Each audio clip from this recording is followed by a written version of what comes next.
Oke, Nurse, boleh di update-update dulu nih hari ini gimana, happy atau lagi ngerjain apa gitu?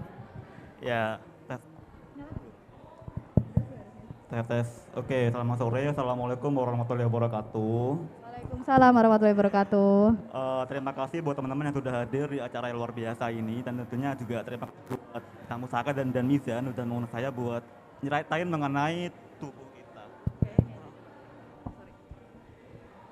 Tes. Oke. Hari ini alhamdulillah aku seneng banget ya karena bisa berbagi pengalaman informasi tentang kesehatan sama teman-teman semua dan juga memang kalau weekend ini memang hawanya hawa-hawa happy gitu ya. Karena sudah seminggu kita kerja gitu kan. Sekarang waktunya buat leisure time, senang-senang. Oke, ya bener ya ini udah weekend ya, udah kayak orang-orang tuh udah happy semua ya tampaknya. Oke, tema kali ini Kak Mas Nors kan adalah the story of our body gitu. Oke, kita pesertanya adalah anak-anak muda juga nih sebenarnya. Nah, kalau dari dunia kesehatan sendiri nih, Mas Nors boleh nggak sih dikasih informasi concern utama sih di dunia kesehatan, terutama ya untuk utamanya untuk anak-anak muda itu seperti apa sih saat ini gitu? Ini benar banget ya, karena kita kan pasti sibuk ya, sibuk kerja, sibuk sekolah, sibuk kuliah gitu kan, bahkan sampai lupa makan, lupa tidur gitu kan ya, padahal semua itu jadi berisiko buat kesehatan. Contohnya misalnya karena sudah fokus kerja, fokus ngerjain tugas, dan dia lapar kan.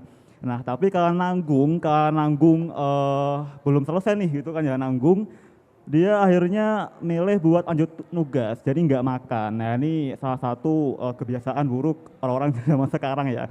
Maksud saya juga dulu seperti itu. Nah padahal tubuh itu kompleks ya, jadi tubuh itu sebenarnya nggak diem Kak Gendis. Jadi tubuh itu bisa berkomunikasi sama kita sendiri gitu kan. Namun tentu nggak ngomong ya, nggak ngobrol ya. Namun dari manifestasi gejala-gejala dan tanda-tanda klinis gitu kan ya. Kadang kita tiba-tiba kayak ngerasa pusing, ngerasa mules gitu kan, ngerasa nyeri perut gitu kan ya. Itu semuanya adalah termasuk cara dari tubuh kita ngomong ke kita gitu, mengirim sinyal, ngirim red flag gitu kan ya. Namun hanya sedikit di antara kita yang sadar tentang itu gitu kan, kayak ngerasa meremehkan atau mungkin cuman pusing biasa gitu kan, pusing biasa paling ntar sembuh gitu kan ya. Padahal dengan dia nggak tahu info itu, nggak tahu gimana membedakan mana sih gejala yang red flag, gejala yang enggak gitu kan. Takutnya kecolongan gitu ya. Karena kan ada banyak penyakit yang nggak muncul gejala kayak hipertensi gitu kan ya. Diabetes. Nah, itu tuh dari kita sendiri ya, dari survei itu banyak atau mayoritas dari mereka yang kena hipertensi itu nggak bergejala sama sekali. Kayak tadi saya tuh sempat space Twitter kan ya. Jam 1 kalau nggak salah, saat saya lagi bikin PowerPoint. Nah itu ada teman saya ikut space gitu kan ya. Ikut space, nah dia itu kaget. Dia kaget, dia kan sakit kayak sejak 2 hari yang lalu gitu ya. Sakit, Sakit apa? Sorry. sakit itu, apa namanya, radang Oh, tenggorokan. radang Nah tenggorokan, ini nih, oke. musimnya kan Iya sekarang betul betul. musim-musim radang kan ya. Nah dia itu cek tensi, ternyata dia tensinya tinggi, 150 ml per Hg sistolnya. Dan dia nggak ngerasa apa-apa, dia kaget. Dia bilang gini, Zal, kenapa kok tiba-tiba aku tinggi ya tensinya ya. Padahal itu aku paling tinggi itu 130 biasanya gitu kan ya. Iya. Nah, ini contoh bahwa hipertensi memang tidak bergejala. Nah, dengan kita aware sama tubuh kita, gitu kan, kita bisa apa namanya sadar, kita bisa punya knowledge ya tentang cara mengenali tubuh, mengenali tanda gejala, kita bisa ngerti kapan kita butuh pertolongan dan kapan kita bisa rawat di rumah. Gitu. Oke bener, masalah tadi belum makan siang kan sebenarnya tubuh tuh udah ngasih sinyal ya kak ya. Tapi kadang-kadang kita ngerasa belum lapar kok nanti aja. Itu kan sering banget tuh. Sering banget. Sering banget.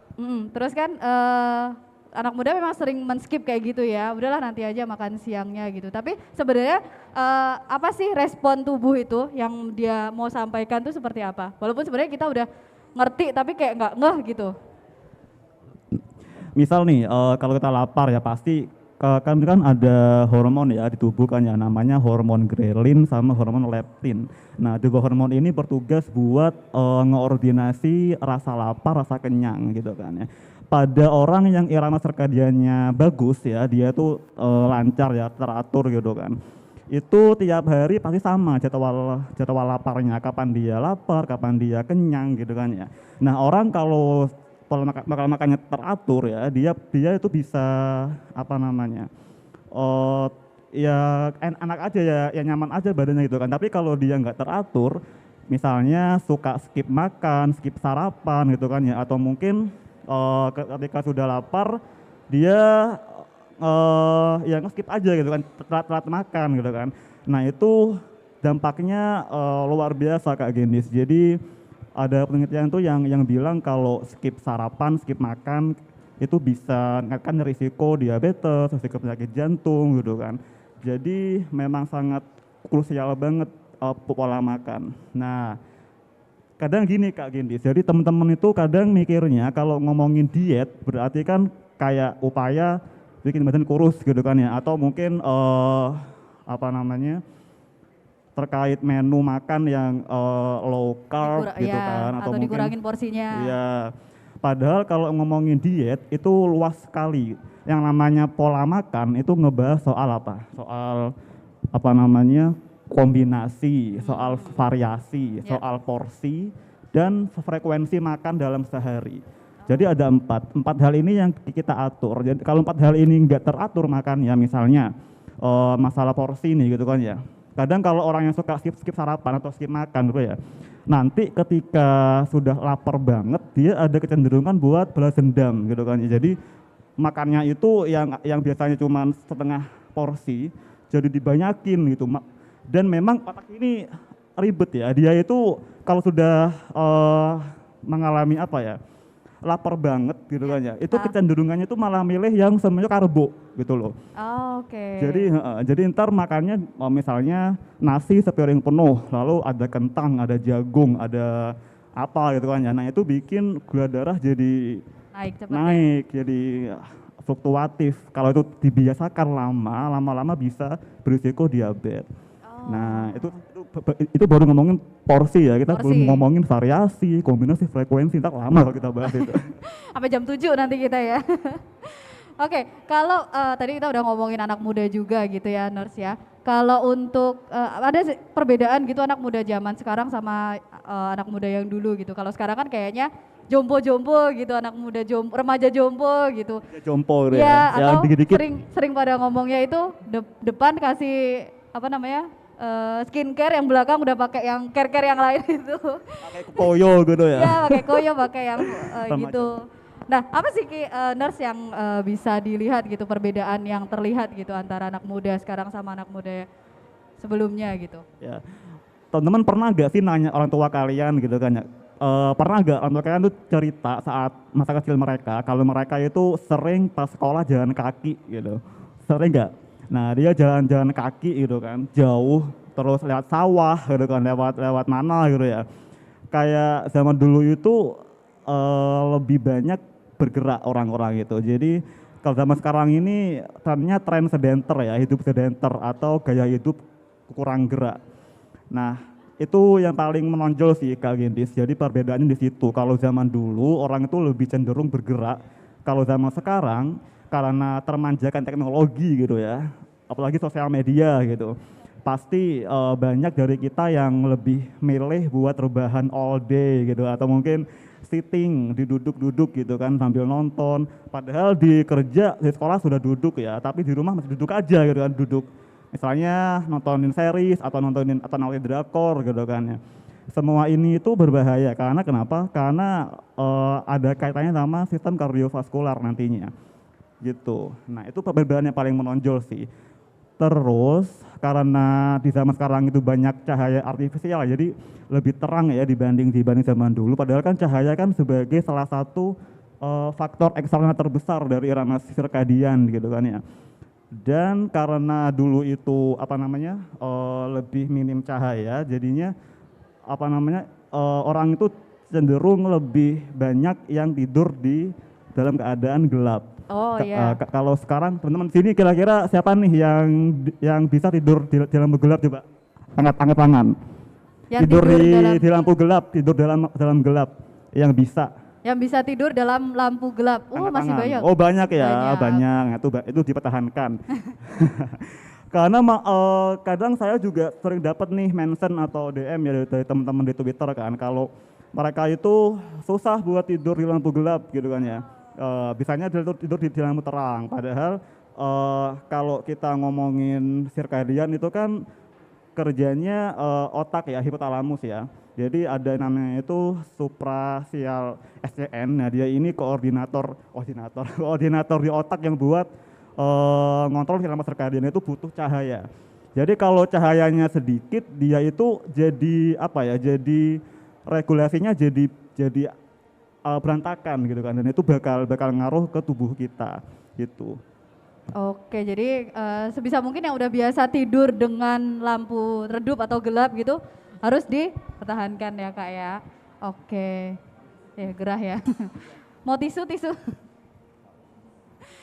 Oke, tadi Nurs juga sempat nginfoin tuh soal pola makan, kesehatan gitu, terus anak muda harus ngatur makannya juga gitu. Nah kalau dari segi yang ideal gitu untuk pola makan, aktivitas itu tuh seperti apa sih Nurs? Kalau idealnya ini kebanyakan kita susah ya buat ngejalani kalau karena karena kita praktis aja ya. Bahkan saya sendiri pun juga untuk menjalani hidup ideal itu juga susah. Yang penting adalah kita berusaha untuk bisa itu. Jangan sampai kita terlalu kaku ya, terlalu saklek, kita harus tidur 7 jam sehari, kita harus makan teratur saklek banget.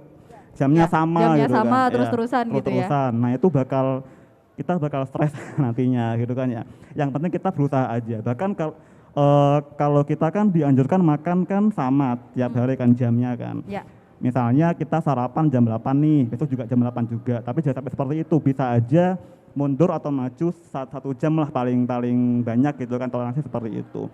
Jadi misalnya nih kalau kita ngomongin pola makan, kalau kita ngomongin variasi, kita bisa ngerujuk ke isi piringku dari Kemenkes. Pernah tahu nggak isi piringku? Nggak tahu ya, ini nggak ada. Ya ntar gini aja deh, kalian bisa searching di Kemenkes ya, isi piringku itu ngebagi kombinasi apa namanya mineral, protein, karbon dan sebagainya. Nah itu kalau dulu kan pas lihat 5 sempurna kan ya. Nah sekarang jadi isi piringku, sekarang beda. Terus ngomongin frekuensi, ya juga ada yang nanya nih kalau misalnya frekuensi makan tuh gimana sih? Apa 3 kali sehari gitu kan ya? Enggak harus 3 kali sehari, enggak harus bisa 2 kali. ya. Yang penting adalah mencukupi kebutuhan harianmu, gitu kan ya. Nah masalahnya susah adalah kita kan ribet ya kalau kita ngitung misalnya dalam sehari kita makan berapa kalori gitu kan ya, kan ribet. Nah usahakan aja ya udah apa namanya, apa bahasanya nih, Apa tuh? diraba-raba aja kira-kira. Yang penting kalau sudah bervariasi, berwarna-warni makanan di dalam satu piring itu aman sudah gitu. Oke, kalau untuk proses itunya, masaknya gitu, Nurs, perlu ada itu nggak sih? Harus yang apa gitu? Usah apa? Santai aja kalau masak. Santai aja. Masak mah santai aja. Yang penting real food ya, real food, jangan terlalu banyak junk food gitu. Oke, sebelum masuk ke pertanyaan, mungkin teman-teman nanti boleh bertanya ya. Satu lagi, Nes, kenapa sih sekarang tuh anak-anak muda jauh lebih mudah gitu, terlihat lebih mudah untuk terserang sakit gitu? Ya tadi nyambung sama yang jelasin di awal ya, Iya. karena cenderung hidup sedenter, hidup kurang gerak, terus juga kecenderungan buat nge-skip makan, pola makan tidak teratur gitu kan ya. Memang bahkan sekarang itu trennya di RS ya, itu sudah banyak pasien-pasien yang muda itu terkena serangan jantung, gagal ginjal, terus diabetes. Bahkan ada yang masih 20 tahun sudah HD, sudah cuci darah. Cuci gitu darah. kan. Nah itu memang ketika ditelusuri faktor-faktor risikonya, nah dia itu memang kebiasaan hidupnya memang buruk. Nah jadi saya kadang kalau bikin tweet di Twitter ya, yang ngebahas soal lifestyle, itu kadang dapat komentar gini, itu kita bisa afford kalau kita punya uang misalnya, Ya. atau kalau kita kaya baru kita bisa hidup sehat. Enggak seperti itu gitu kan ya. Yang penting kalian tahu prinsipnya aja sih, misalnya pola makan tadi itu sudah dibahas kan, lalu jam saat apa namanya durasi tidur. Kalau kita sibuk kita bisa nerapin apa ya metode early bed early wake gitu ya. Oke. Kalau saya kan sekarang lagi banyak project kan ya di rumah kan. Saya itu paling malam itu jam 11 malam, saya bangun jam 5 subuh baru saya lanjut. Karena kalau lewat dari jam 12 itu pusing banget kepala saya, nggak bisa konsentrasi. Nah, lebih baik tidur awal, bangun awal juga buat lanjut daripada kalian begadang sampai subuh baru kalian tidur. Iya. Gitu. Itu sih. Betul. Terus kalau misalnya orang-orang yang kena penyakit serius itu sebenarnya ya itu tadi sih ya gara-gara kehidupan yang apa lifestyle yang buruk tadi. Oke. Padahal sekarang tuh kayaknya orang-orang udah pada begadang semua ya. Begadang semua bangunnya siang lagi. Terus nanti udah gak ketemu matahari, udah terlalu siang gitu terus beraktivitas. Oke, mungkin teman-teman ada yang mau bertanya dulu atau memberikan tanggapan, boleh? Boleh yang ya Kak dulu yang pakai baju merah ya boleh. Nanti terus ke atas ya Kak Via. Boleh diperkenalkan lagi Ya, Kak? nama saya Lia. Ya kali ya. Jadi saya merasa dulu waktu saya masih kerja kantoran itu pola hidup kayak makan, kemudian istirahat itu jauh lebih teratur daripada ketika sekarang saya freelance gitu. Apalagi waktu udah menginjak usia 30 itu makin kerasa gitu. Apalagi kan kalau kerja freelance saya di depan laptop nulis gitu kan. Itu bisa yang seperti tadi nurse bilang begadang, kemudian juga kadang-kadang kita lupa makan, lupa minum, bahkan minum aja lupa gitu. Makin kesini makin kerasa ke tubuh itu beneran nggak enak gitu. Tapi kadang-kadang kita juga ada tuntutan kayak misalnya kalau mau istirahat tapi ini belum kelar nih udah ditunggu gitu misalnya. Jadi bener Belum kelar, belum kelar udah ini, ditunggu. tapi kita kayak badan ini udah pengen istirahat gitu. Jadi ada nggak sih tips dari nurse untuk pekerja freelance biar tetap punya pola hidup yang kayak jaga makannya tuh lebih ini tuh meskipun pekerjaannya ya kayak gitu nggak lihat jam. Oke, mau dijawab dulu nurse atau mau pertanyaan kedua? Jawab dulu ya. Oke, sebagai freelance biar hidupnya ideal pola hidup yang bagus gitu. Siap. Tadi Mbak siapa? Saya tadi kurang tangkap namanya. Lia. Lia. Oke, Kak Lia ya. Sebenarnya aku mau tanya dulu, kalau freelance kan berarti kan jamnya nggak tentu ya, jam kerjanya kan bisa bebas gitu kan. Berarti kan nggak tunduk pada sistem bangun pagi, kerja pagi, pulang malam berarti kan ya. Bebas kan? Bebas tapi terkadang ada pekerjaan yang memang harus sampai kalau pas kita lagi ngerjainnya lagi on fire gitu jadi kayak begadang.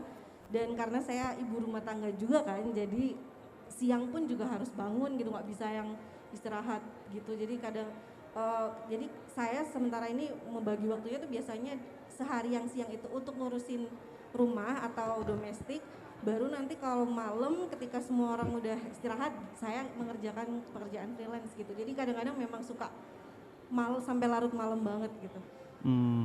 Berarti kalau gitu kira-kira jam tidurmu yang paling sering itu berapa jam durasinya? Jam 1 sampai jam 5 udah bangun. Oh berarti 3 jam, 4 jam ya? Iya. Ya 4 jam berarti ya? Iya. 4 jam. Dan kadang-kadang juga kalau siang memang bisa tidur bisa ditidurin, cuman kadang tidurnya nggak bisa nyenyak karena kalau siang kan pasti ada aja gitu. Wah. Ini luar biasa ya, ibu rumah tangga terus juga sambil freelance gitu kan ya, double banget pekerjaannya dalam sehari gitu kan. Memang ini kasus yang sangat sering dialami sama orang-orang ya, ini emang seperti ini kehidupan nyatanya. Jadi saya bilang, kalau berusaha buat ideal itu susah banget gitu ya, susah banget. Apalagi nakes yang kerja di pelayanan gitu ya, kayak dokter, kayak perawat yang kerja di pelayanan, itu wah lebih kacau lagi. Mereka nyuruhnya tidur teratur, tapi mereka juga nggak teratur tidurnya gitu kan ya. Nah, memang nggak ideal. Namun kalau freelance itu memang kerjaannya kan nggak tunduk waktu umum ya, waktu generalnya orang-orang gitu kan ya. Nah, ini fun fact sebenarnya. Pernah dengar chronotype gak? Chronotype, belum ya?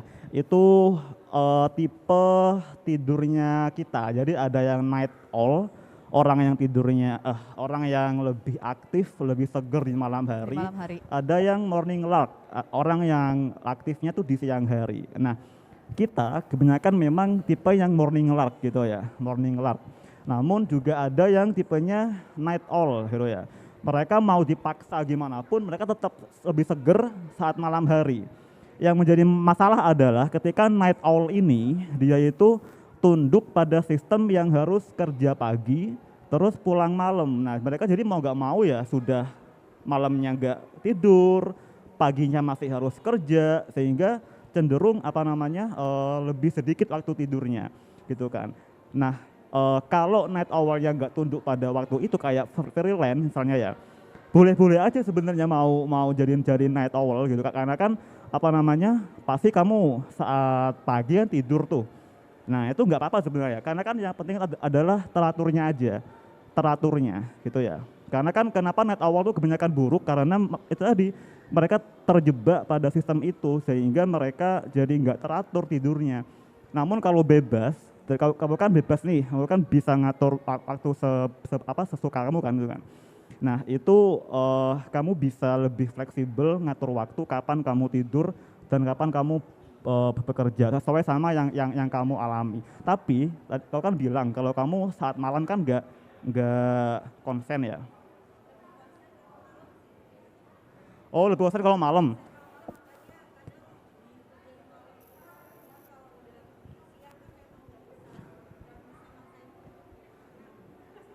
Nah berarti kamu kemungkinan night owl ya kemungkinan ya. Terus sebenarnya buat nentuin itu kamu harus bisa membedakan apakah kamu memang benar-benar konsentrasi di malam hari atau kamu konsentrasi ketika suasana sunyi, kalem. Ya, kalau kamu mengidentifikasi kamu lebih konsentrasi, lebih seger di suasana sunyi, berarti bukan masalah waktu tapi masalah tempat. Ya, masalah ya atmosfer lingkunganmu gitu kan ya. Berarti yang mau dimodifikasi bukan waktu tidurmu tapi lingkungan kamu yang dimodifikasi. Tapi kalau kamu mengidentifikasi dirimu sebagai night owl yang memang karena waktu itu kamu seger, berarti ya tinggal atur jadwal aja, atur waktu aja. Dan masalah durasi, nah ini yang susah karena kakak mau nggak mau kan harus tidurnya ya kan.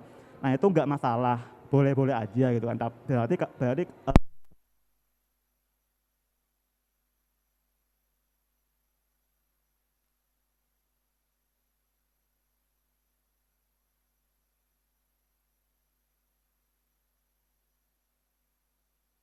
Cek cek. Cek cek. karena durasi tidur tadi tergugat, jadi kalian fokus pada yang lain, fokus pada pola makan, fokus pada olahraga, fokus pada kelola stres, itu tiga itu. Kita pasti punya 4 hal yang kalau kita ini bisa kita jaga teratur, kita aman insya Allah. Pertama, Cek cek. Maaf ya. agak terakhir ya. Pertama tentang tidur, yang kedua tentang pola makan, olahraga, dan stres. Nah ini, karena kakak satunya nggak bisa, kakak bisa fokus pada 3 hal ini. Gitu. Semoga membantu ya. Oke, terima kasih Nurse dan juga Kalia informasinya juga ya. Oke, silahkan mungkin pertanyaan kedua Kavia buat Mbak. Perkenalan dulu Kak.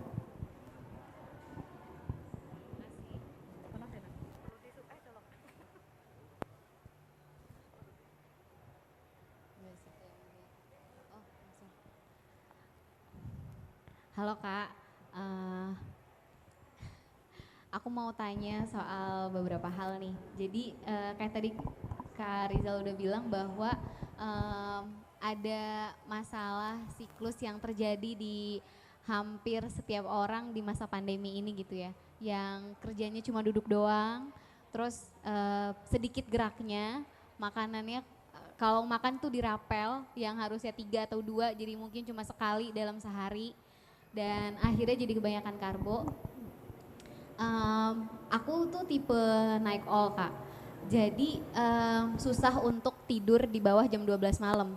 Sebenarnya lebih ke karena kalau tidur di bawah itu tuh malah overthinking gitu. Jadi kayak kepikiran hal-hal yang seharian itu nggak kepikiran sebenarnya, tapi kalau mau tidur jadi malah kepikiran gitu. Itu langsung keluar ya, langsung penuh ya, rame ya. Langsung kayak Ting ting ting ting ting gitu muncul siang- semua. Kalau siang sepi, kalau apa malam rame pikirannya. Benar, notifnya rame banget gitu. Akhirnya jadi kebiasaan gitu. Dan nggak tahu ya apakah sugesti atau bukan kalau tidur sebelum jam 12 tuh kayak ngapain tidur jam 12 kayak gitu. Akhirnya tidurnya jam 12 kalau nggak jam 1 gitu. Terus ini tuh sebenarnya aku mau tanya itu yang pertama, apakah night owl itu bagus atau tidak gitu. Terus yang kedua, kan tadi kakak juga bilang tipsnya itu olahraga ya. Dari dulu sampai sekarang kan kita disuruh olahraga terus ya Kak. Nah olahraga itu kan disesuaikan dengan kebutuhan badan kita. Kalau badan kita butuhnya A, berarti olahraga yang yang cocok berarti harusnya A juga gitu. Gimana kalau sebenarnya kita tahu Kak, kita itu butuhnya itu misalkan untuk menguatkan otot gitu ya. Tapi kita malah melakukan olahraga yang lain yang mana kita lebih suka olahraga itu. Yang kedua itu lebih mudah aksesnya. Yang ketiga kemauan kita untuk melakukan olahraga itu lebih tinggi daripada kalau kita olahraga yang sebenarnya itu dibutuhkan oleh badan kita gitu Kak. Jadi 2 pertanyaan itu. Makasih Kak. Kak siapa tadi? Sorry. Shirin. Kak Sirin. Oke. Boleh langsung dijawab Nurse? Yang pertama? Net, ya. Tentang night owl ya. Ya. Terus yang kedua tentang Olahraga. Oke. Yang night owl. Tadi sudah sempat dibahas ya, pertanyaan Kak Lia tadi kan tentang night owl. Jadi kalau ngomongin chronotype itu spektrum ya. Jadi nggak ada orang yang mutlak night owl, ada orang yang mutlak morning lark. Jadi spektrum. Jadi ya tergantung kamu lebih cenderung yang mana gitu kan ya. Nah tadi tuh kamu memang benar-benar night owl yang memang karena waktu itu kamu bisa seger atau kamu memang cuman seger ketika suasananya sunyi, kalem gitu. Itu kamu yang mana?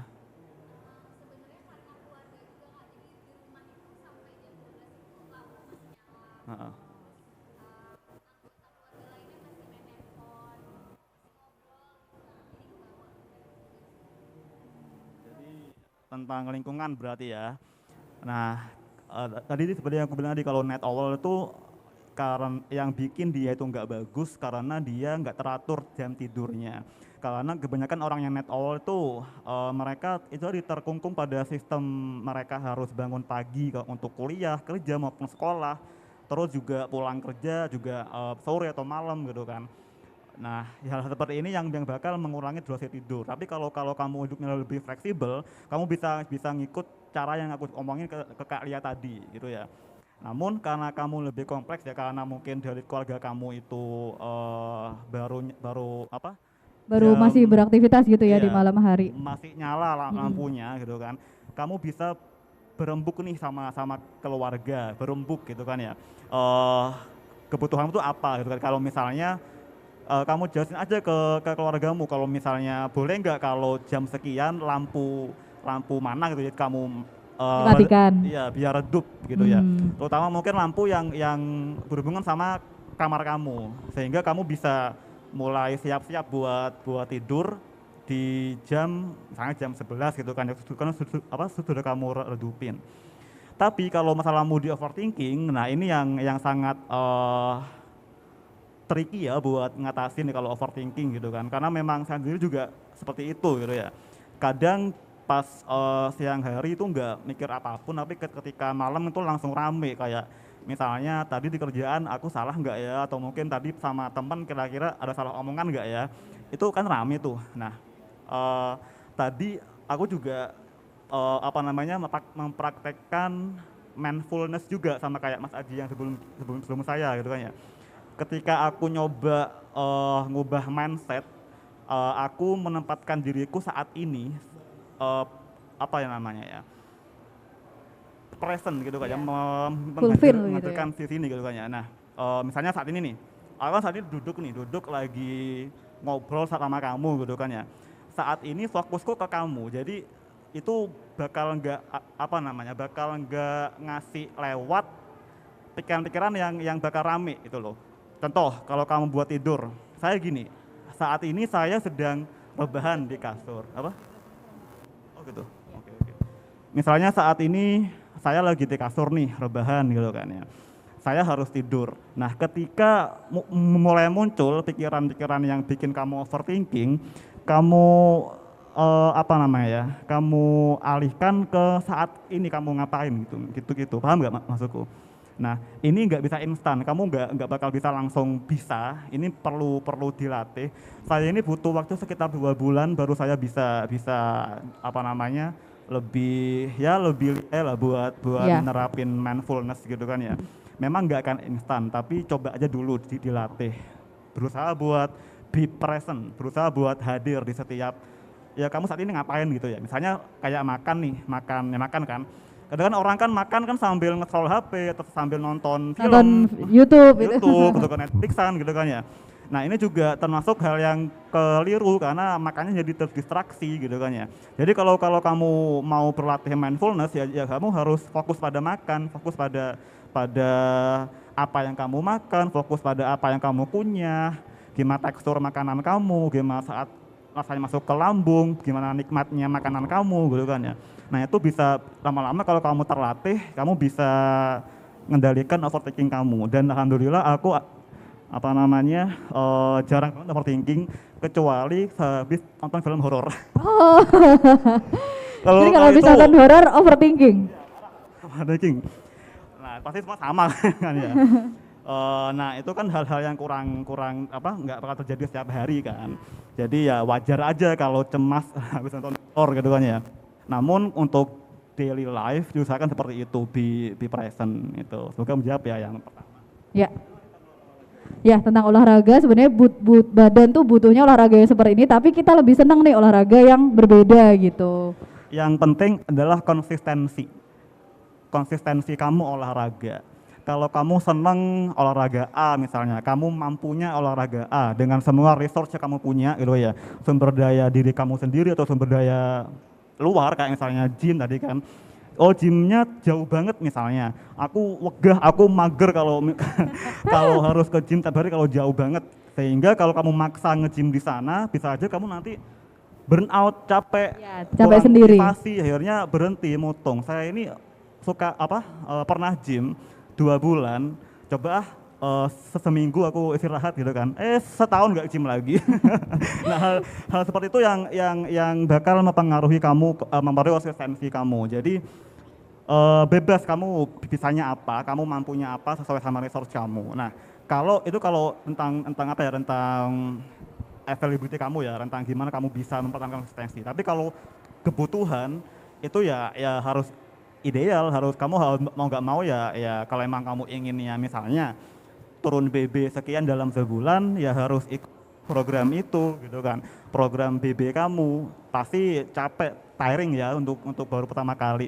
Nah ini juga tips buat gimana mempertahankan disiplin sebenarnya biar enggak apa namanya enggak mutung atau enggak udah capek di awal gitu, udah mager-mageran. Enggak berhenti. Jadi kita kan selalu diajari dulu adalah kita harus disiplin ya, mau nggak mau, entah saat misalnya hari ini aku capek tapi karena ini kewajiban aku harus kerjakan gitu kan ya. Jangan, itu justru aku pernah baca buku apa namanya, aku lupa bukunya namanya apa, Atomic Habit. Nah buku itu bilang kalau kita lebih sustain menjaga konsistensi kalau kita membentuk identitas diri kita. Misalnya nih, aku olahraga hari ini karena aku suka olahraga, karena aku butuh olahraga, bukan karena aku harus olahraga. Nah misalnya gitu. Atau nulis misalnya, kadang kan aku sendiri juga sih, kadang juga menghadapi writer's block kan ya. kalau aku harus nulis karena aku memang harus nerbitin buku bulan ini bakal waterblog. Tapi kalau kalau aku menjadikan nulis sebagai identitas diriku karena aku seorang penulis, karena aku butuh nulis, itu bisa sustain konsistensi kamu gitu. Terus juga yang kedua, kita kan makan ya tiap hari kan ya, makan kan. Mau kita nggak mood, mau kita kecewa, kita ngamuk, kita pasti makan. Karena kita butuh makan gitu ya, kita pasti lapar, kita pasti butuh makan. Nah, saat kamu olahraga, rasain deh, apa sih yang kamu rasain saat olahraga? Hah? Capek. Ya. Capek aja kah olahraga? Nggak ngerasa kayak badannya lebih enteng, Ya. lebih seger, Moodnya lebih lebih bagus. bagus gitu ya. Itu yang harus kamu inget. Jadi kamu inget aja hal-hal yang bikin kamu seneng saat ngelakuin itu, yang bikin kamu ngerasa enak, dan ketika kamu mau ngelakuin kamu nggak terbebani. Itu tadi. Coba kamu olahraga rutin seminggu, pasti bakal kerasa tuh perbedaannya gitu. Gitu Kak Sirin ya, seru banget. Kalau tadi sih ngomongin soal keluarga tadi, abis ini nanti bisa bikin acara itu Kak, diskusi keluarga. Jam sekian harus mati nih lampunya gitu. Oke, lanjut lagi ke pertanyaan ketiga. Ibu yang di atas, Kavia. Setelah ini mungkin teman-teman kalau ada yang mau bertanya lagi, kita buka sesi yang kedua ya Kak ya. Saya singkat aja ya. Ya silakan. Saya Sumi. Ya. Saya itu paling susah yang namanya minum obat kalau sakit ya. Sekarang kan marak obat-obatan yang membuat anak kecil itu meninggal. Obat-obatan yang beredar seperti di warung, apotik tanpa anjuran resep dokter, biasanya orang di kampung itu biasanya kan beda dengan di kota ya. Atau orang yang golongan menengah atas dan menengah bawah itu kan beda pola hidup. Kalau yang pola ini biasanya sesuai anjuran dokter. Tapi kalau yang di kampung kan itu obat generik tuh biasanya beli di warung, sakit kepala aja kan banyak kandungan-kandungan di dalam obat itu mengaruhi.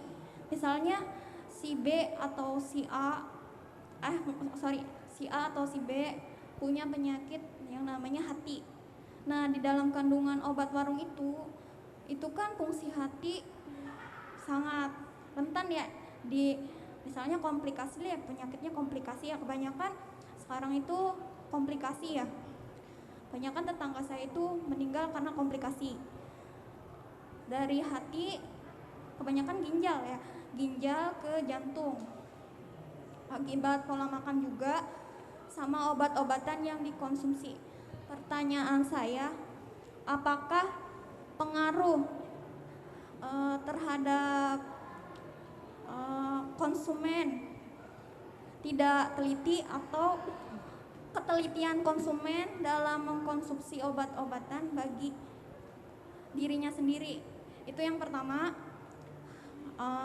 Bagaimana saran Bapak Mas Rijal tentang kandungan obat-obatan yang berbahaya yang beredar di luar? Terima kasih. Oke, terima kasih. Langsung dijawab dulu yang pertama, Kak Dor, silakan. Tadi yang pertama Bari bertanya ya, gimana bukan. Fenomena yang Kak apa namanya? Kak apa namanya? Ibu Sumi. Kak Sumi. Ya. Kak Sumi ya. Nah, fenomena kan banyak tetangga ibu yang kena komplikasi gitu kan ya. Nah, itu apakah pengaruh dari obat yang dikonsumsi gitu atau orangnya yang gak teliti? Dua-duanya gitu kan ya. Oh, jadi yang mana yang benar gitu. Oh, gitu. Ya. Jadi di Jember, saya kan orang Jember ya, bukan orang sini. Banyak warung yang menjual obat-obatan bebas, tapi ada yang ngejual obat keras juga. Nah, banyak dari mereka yang ketika ngerasa greges, ngerasa nggak enak badan ya, ngerasa meriang gitu kan ya, itu langsung minta obat ya. Nah, itu kan ya. Nah, obatnya dia beli di warung, yang ngejual bukan apoteker nih yang ngejual kan. Nah, jadinya mereka itu ngejualnya berdasarkan sama apa yang mereka pernah alami. Misalnya mereka minum obat ini, kalau di aku enak nih gitu kan ya. Ya, sugesti. Itu yang dijual ke orang itu yang minta obat. Ternyata yang dikasih adalah antibiotik, amoxicillin, super tetra gitu kan, obat dewa yang katanya orang-orang gitu kan. Nah, itu yang menjadi persoalan. Karena memang ini sistemnya ini kan masalah sistemik ya, karena kan apa namanya yang seharusnya nggak boleh diedar, yang obat keras ternyata lolos gitu kan ya. Nah ini masalah yang sistemik yang memang butuh butuh solusi sistemik juga gitu kan ya. Kita sebagai masyarakat biasa susah buat mengubah seperti itu kan ya. Sebagai masyarakat awam yang harus dipahami adalah awareness atau kesadaran tentang mana sih obat bebas gitu, mana sih obat keras atau obat bebas bersyarat gitu kan, tentang golongan obat. Saya bukan apoteker, saya nggak punya wawasan yang jauh lebih luas mengenai obat, tapi itu yang bisa saya sampaikan. Nah, karena tadi itu, padahal kalau meriang, kalau greges gitu kan ya, itu nggak harus obat kok, bahkan nggak harus minum paracetamol. Paracetamol itu sifatnya hepatotoksik ya, atau toksik itu racun yang bisa merusak liver atau hati kalau minumnya berlebihan gitu. Nah, semua obat itu sebenarnya adalah racun, tapi racun yang ditakar gitu loh, yang sesuai sama dosis sama kebutuhan dari pasien itu. Yang membuat dosis adalah dokter pastinya, yang meracik apoteker. Nurse berusaha buat gimana caranya pasien patuh obat, gimana caranya buat bisa minum obat dengan benar, gimana ngebantu pasien itu bisa patuh minum obat dan sebagainya. Maka dari itu nggak usah khawatir sama konsumsi obat, sama kandungan obat, selama patuh sama program terapi dokter, selama patuh sama jadwal konsumsi obatnya, itu bisa aman. Kenapa? Boleh pakai mic aja Ibu. Saya tuh kalau sakit ya nggak pernah minum obat dari dokter, tapi kadang suka ngeracik jamu gitu. Saya tuh lebih suka ke jamu, itu ke herbal lah ya, obat herbal kayak gitu. Itu aja sih. Soalnya saya kalau minum obat itu suka ngantuk berat gitu. Kalau mau aktivitas juga susah. Kadang suka kerjaan tidur di jalan gitu, kayaknya tuh capek kalau lelah gitu. Padat-padatan kan, kalau misalnya Jakarta, Jabodetabek ini kan macet-macet ya. Untuk jam kerja saya tuh kayaknya berat banget. Ini udah resep dari dokter, tapi kok obatnya racun gitu. Racun. Jadi racun sel di otak saya tuh jadi kayaknya bawaannya ngantuk berat gitu. Mau kerja juga bawaannya males, di depan laptop kayaknya males gitu. Ya, memang ada obat yang punya efek samping ngantuk ya, itu banyak banget seperti itu. Ada juga ada obat yang ngasih efek samping mual. Terus juga obat yang ada efek sampingnya kayak lemes gitu ya, itu ada memang. Nah, ini memang komunikasi yang harus terjalin ya antara dokter yang meresepkan dengan pasien sebenarnya. Tapi kondisi di lapangan ini susah karena kadang kan pasien terlalu banyak, jadi komunikasinya jadi terhambat gitu kan ya. Nah, sebenarnya untuk herbal sendiri itu boleh kok sebenarnya buat dikonsumsi gitu loh. Saya sendiri bahkan ketika ngerasa geliang, ngerasa meriang gitu ya, saya nggak pernah minum obat kok. Bahkan karena gini, kita kalau ngerasa demam ya, ngerasa panas ya, kita pegang kok anget gitu kan ya. Kan orang kan cenderung buat langsung ngambil obat paracetamol atau panadol misalnya atau apa gitu kan ya. Padahal sebenarnya kalau sebenarnya itu cek suhu dulu sebenarnya. Kalau suhunya belum demam atau belum 38 Celcius, sebenarnya nggak perlu minum paracetamol dulu. Bisa istirahat ditingkatkan, minum air yang banyak, makan sayur berkuah yang hangat kayak sop buntut atau apa gitu atau capcay gitu kan. Ketika sudah berusaha buat misalnya minum herbal misalnya atau makan berkuah hangat, sering minum banyak selama 2 hari nggak ada perbaikan, baru tuh boleh minum obat. Atau ketika suhunya sudah 38 derajat Celcius ke atas, baru minum paracetamol. Nah, tapi kalau sudah memutuskan untuk periksa ke dokter dan dapat resep, itu ya harus diminum gitu. Tapi kalau misalnya pasien ngerasa sesuai dengan pengalaman bahwa aku minum ini kok pusing ya, itu dikomunikasikan di dokternya. Heeh. Nah itu juga emah juga. Saya kan punya emah, jadi emah saya tuh asam lambung saya tuh naik ke otak. Kayaknya tuh kalau mau di jalan tuh gelap gitu, kayak berasa mau pingsan. Itu rasa ngantuk yang kantuk atau pusing. Saya juga nggak tahu, kalau pulang kerja tuh saya capek banget. Kok ini udah minum obat tapi nggak sembuh-sembuh gitu ya. Makanya saya dari situ trauma gitu sama resep dokter. Saya malah pengobatan kayak obat Cina atau obat leluhur zaman dulu gitu. Resep-resep orang tua itu saya pakainya itu, nggak pakai dokter lagi. Saya ke rumah sakit tapi cuma dites, ibu ini gitu.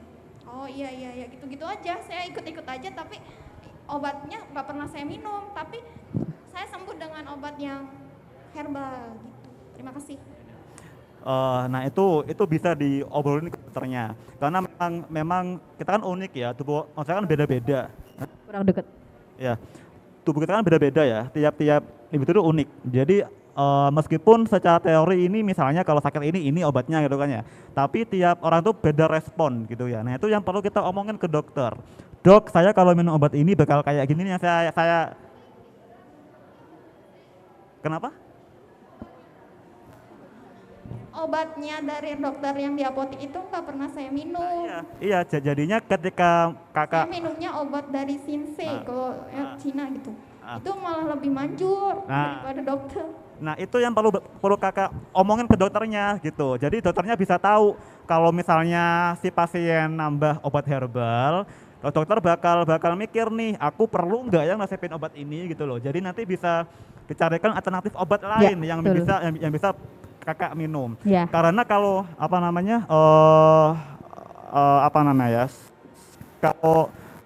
nanti takutnya nggak kepantau. Nanti kalau misalnya terjadi sesuatu, kita sebagai nakes susah buat ngelacak gitu loh. Ngelacak misalnya kira-kira penyebabnya apa ya gitu. Kalau gitu kan nggak kepantau itu. Nah itu yang susah nanti buat ke depannya. Iya. Boleh minum obat herbal, boleh gitu kan ya, boleh banget.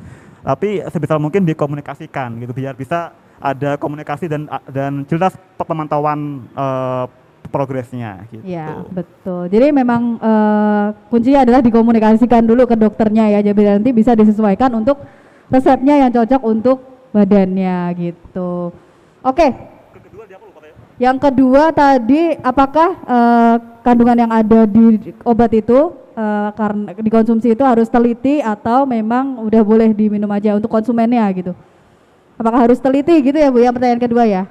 Apakah kita sebagai masyarakat nih untuk melihat obat itu apakah harus teliti isinya apa aja gitu? Kayaknya tadi sudah dijawab tadi Kak. Jadi ya memang bukan tugas pasien sebenarnya buat ngecek ini obat apa sih, ini obat apa gitu kan. Cuman pasien berhak buat bertanya sebenarnya. Misalnya obat A ini obat apa sih?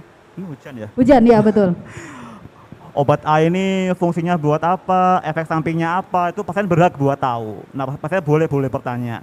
Nah ada kok tandanya mana sih obat yang obat bebas, mana obat keras gitu kan, ada di kemasan obatnya gitu. Kalau dapatnya obat bebas ya boleh dikonsumsi sesuai sama anjuran di belakang anjuran pakainya ya di kemasan gitu kan. Tapi kalau obat keras kayak antibiotik atau mungkin apa kayak yang ada gitu kan, itu jangan sampai diminum tanpa resep.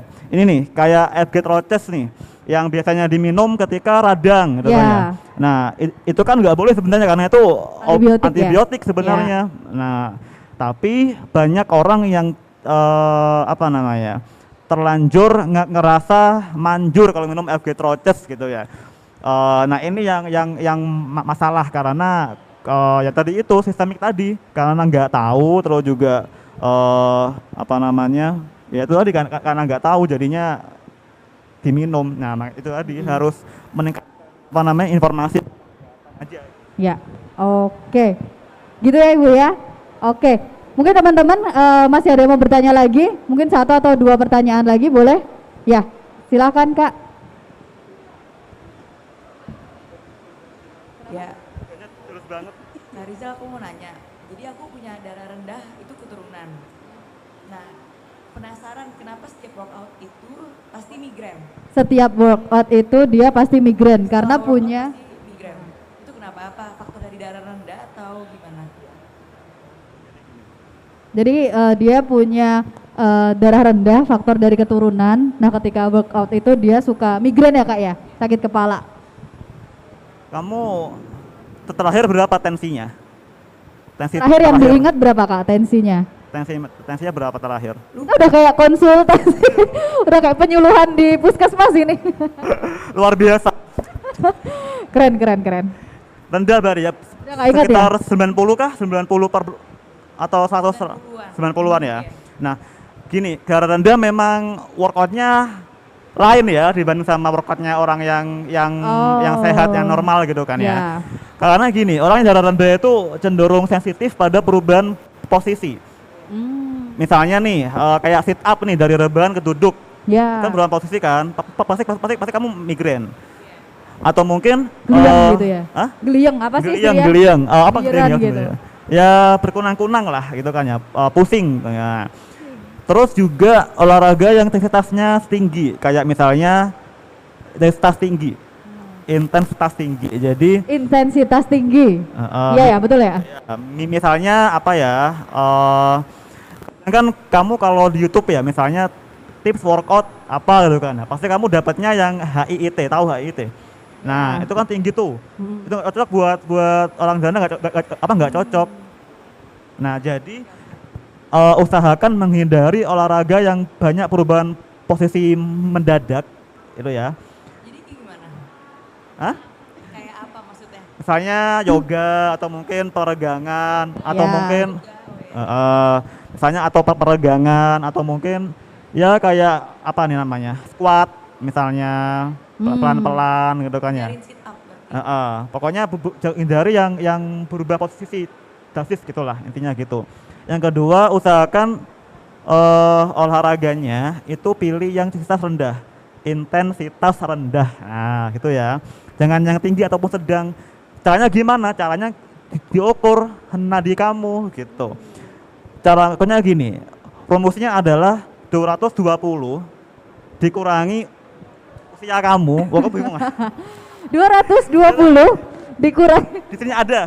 Nah, betul. Di sini ada. Nah, masuk. Ya. Kalau kita kayak kuliah nah, kalau gini kan, Iya, jelasin betul. rumus gitu ya, nah bingung. Nah jadi cek aja di situ, nanti ada target HR, target denyut nadi kamu berapa kalau Heart rendah rate-nya. misalnya.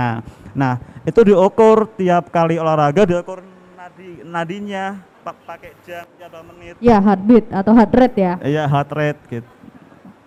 Heart rate 100 kali per menit. 60 sampai 100 kali per menit. Ya, itu rentang normalnya. Tapi untuk olahraga pasti lebih tinggi, cuman disesuaikan sama intensitas kamu. Kalau rendah berapa persen? Nanti ada di situ. Kamu Iya. bisa baca. Nanti langsung beli ya. Andai sel-sel dalam tubuhmu Iya, berbicara. Ini komplit banget soalnya di sini. Kamu Betul. pasti Iya, promosi. nggak apa-apa, bagus. Ya, gitu ya. Semoga membantu. Iya, oke. Terima kasih Kak, terima kasih Nurse. Ya, satu lagi mungkin boleh? Udah nggak ada? Oke. Ternyata nih masih mau buka penyuluhan lagi nih sebenarnya, tapi udah nggak dibolehin sama Kavia. Seru Oke, banget Nurse, ya. sebagai pertanyaan terakhir nih ya, seberapa besar sih kesempatan atau potensi untuk anak muda yang dia sudah terserang penyakit yang sudah kompleks atau sudah berat untuk sembuh gitu, Nurse? Oh, berarti potensi sembuh gitu ya? Ya, potensi untuk sembuh. Kalau ngomongin prognosis, kita punya prognosis ya. Prognosis itu ya enggak ditentukan sama usia sih. Jadi Oke. tergantung dari keparahan suatu penyakit gitu. Ya misalnya kalau penyakitnya sudah kronis misalnya, sudah menahun, sudah lama gitu kan ya. Itu kebanyakan memang harapan hidupnya rendah. Kalau misalnya akut atau mendadak, ini akut itu bukan ngomongin tentang keparahan penyakit, tapi ngomongin tentang yang baru, bener. Nah, kalau akut misalnya tergantung juga seberapa parah derajatnya gitu. Jadi untuk lihat apakah peluangnya sembuhnya tinggi tergantung dari penyakitnya aja gitu. sama usia Nggak, sebenarnya. patokannya bukan usia berarti ya. Oke. Tapi sebagai anak muda tetap harus menjaga kesehatan ya Nurse ya. Pola makan dan pola hidup yang sehat. Oke, terima kasih sekali Nurse Mas Nurse sudah memberikan informasi. Terima kasih juga teman-teman sudah mengikuti sesi The Story of Our Bodies.